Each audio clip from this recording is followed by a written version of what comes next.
इथं सुरुवातीला बातमी येते पिंपरी चिंचवडमधून।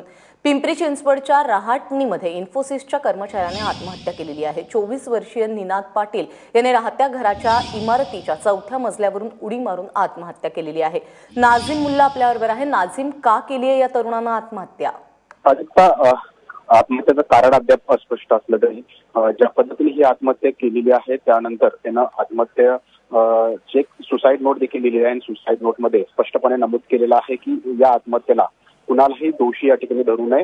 घरातील आई वडील जे आहेत ते आज गावाला गेल्यानंतर त्यांना आज दुपारी साधारण 11:30च्या सुमारास राहत्या घरातून वर्धमान सोसायटी असेल या सोसायटीमध्ये तो राहतून त्याच सोसायटीतल्या 4थ्या मजल्यावरून त्यानं उडी मारून आपला धोकाचं पाऊल उचललेलं आहे। त्याला तातडीनं रुग्णालयात दाखल करण्यात आलं, परंतु डॉक्टरांनी त्याला मृत घोषित या ठिकाणी करण्यात आलेला आहे।